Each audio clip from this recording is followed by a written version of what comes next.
కుక్క తోక వంకర అంటే కుక్క తోకను మనం ఎప్పుడు చక్కగా చేయలేం కదా. అదేవిధంగా తోక ముడిచిన పాకిస్తాన్ లేదంటే 2,300 కోట్ల ఫైన్. ఏంటంటే ఈ పాకిస్తాన్ బుద్ధి పీసీబీ బుద్ధి ఏ విధంగా ఉంటుందంటే ఆ కుటిల బుద్ధి కుంటి బుద్ధి అంటారు కదా, అదే విధంగా ఉంటుంది.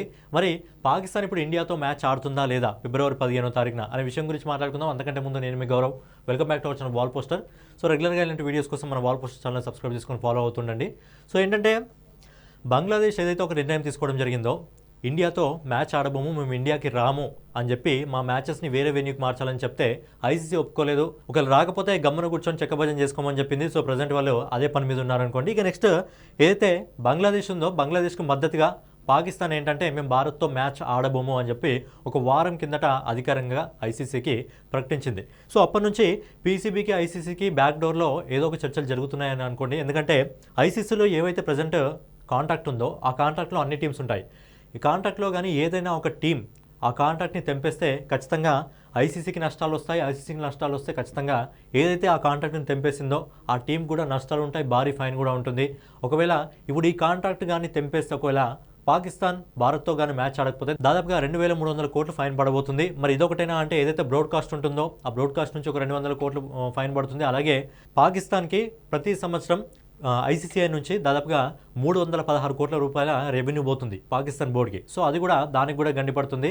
అలాగే ఎన్ఓసీ కూడా పడుతుంది. ఎన్ఓసీ అంటే ఏదైతే వీళ్ళకి పీసీఎల్ జరిగినప్పుడు పీసీఎల్కి వేరే ప్లేయర్స్ వెళ్తారో, విదేశాలకు సంబంధించిన ప్లేయర్స్ వెళ్తారో వాళ్ళ ప్లేయర్స్ని ఏ టీం నుంచి కూడా వాళ్ళ ప్లేయర్స్ని పాకిస్తాన్కి పంపించొద్దు అని చెప్పి ఐసీసీ ఎన్ఓసీ ఇవ్వడం జరుగుతుంది. కాబట్టి ఆ విధంగా కూడా వాళ్ళకి నష్టం రావడం జరుగుతుంది. అంటే ఓవరాల్గా ఎటు చూసినా పాకిస్తాన్కే నష్టం అవుతుంది. అయితే పాకిస్తాన్ ఇండియాతో మ్యాచ్ ఆడకపోవడానికి ఒక మాస్టర్ ప్లాన్ అయితే ఆలోచించింది. అదే ఫోర్స్ మేజర్. అదొక క్లాజ్ ఉంటుంది. ఆ క్లాజ్లో ఏంటంటే మన దేశంలో ఏదైనా టీంకి సంబంధించిన దేశం ఏది ఉంటుందో ఆ దేశంలో ఏదైనా విపత్తుల వల్ల కానీ, ప్రకృతి వల్ల కానీ, ఇంకేదైనా దేశాల్లో ఉన్న ఏదైనా ఇబ్బందుల వల్ల మనం మ్యాచ్ ఆడకపోతే అప్పుడు ఆ క్లైమ్ అనేది వర్తించదు. కాకపోతే ఒకవేళ అలాంటి ఏమీ లేకపోయినా కాంట్రాక్ట్ మాత్రం తెంపిస్తే ఆ ఫైన్ పడుతుంది, ఆ క్లైమ్ అనేది వర్తిస్తుంది. సో ఏంటంటే అలాంటి ఒక క్లైమ్ని చేద్దామని చెప్పి పాకిస్తాన్ అనుకుంది. కాకపోతే ఏంటంటే ఎగ్జాక్ట్లీ రీజన్ ఏంటి అనేది ఐసీసీ అధికారికంగా చెప్పాలని చెప్పింది. బట్ తోక ముడుచుకుంది. ఏంటంటే ఫైనల్గా ఐసీసీ ఏం చెప్పిందంటే బంగ్లాదేశ్ కారణంగా పాకిస్తాన్ ఇండియాతో మ్యాచ్ ఆడడం మంచి పద్ధతి కాదు అని చెప్పి మళ్ళీ గడ్డి పెడితే సో ఫైనల్గా 15వ తారీఖున ఇండియాతో మ్యాచ్ ఆడడానికి ఒప్పుకున్నట్టు వార్తలు అయితే బయటకు వస్తున్నాయి. దాంతోపాటు ఏంటంటే ఒక 2 కండిషన్స్ పెట్టింది పాకిస్తాన్ పీసీబీ అనేది. ఏంటంటే వాళ్ళ రెవెన్యూ అనేది కొంచెం ఇంక్రిమెంట్ చేయాలని చెప్పి. ఎందుకంటే యాన్యువల్ ఇన్కమ్ వాళ్ళకి దాదాపుగా 316 కోట్లు వస్తుంది. ఇప్పటివరకు ఎక్కువ యాన్యువల్ ఇన్కమ్ ఎవరికి ఎక్కువ వస్తుందంటే మన బీసీసీఐకి దాదాపుగా 2,000 కోట్లకు పైగా యాన్యువల్ ఇన్కమ్ వస్తుంది. కాకపోతే ఏంటంటే పీసీబీకి 316 కోట్లు మాత్రమే రావడం జరుగుతుంది. ఆ రెవెన్యూ షేర్ని పెంచాలని చెప్పి ఒక కండిషన్ పెట్టించింది. దాంతోపాటు ఇక్కడ T20 మ్యాచ్ ఆడమంటే వచ్చి దిక్కులేదు, దానికి మాట్లాడడానికి రాదు. కానీ ఇండియాతో ఒక సిరీస్ కావాలంట. ఆ సిరీస్లో 5 వన్డేలు 5 T20లు ఉండాలంట. సో అలాంటి ఒక రూల్ అయితే పెట్టింది. ఆ రెండో రూలు ఆ దేవుడికి ఎరుగు. కానీ కాకపోతే అలా పెట్టడం వల్ల ఏంటంటే పాకిస్తాన్కి కూడా లాభం ఉంటుందన్నమాట.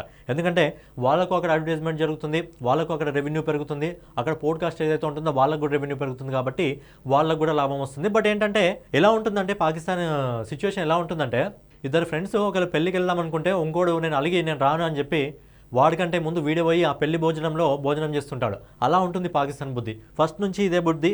ఏదో ఒకటి చేయాలి అంటే లాస్ట్కి తోక ముడుచుకొని ఐసీసీ చెప్పిన దానికి కట్టుబడి అయితే ప్రజెంట్ 15వ తారీఖున ఆడబోతుంది అని చెప్పి వార్తలు అయితే వస్తున్నాయి.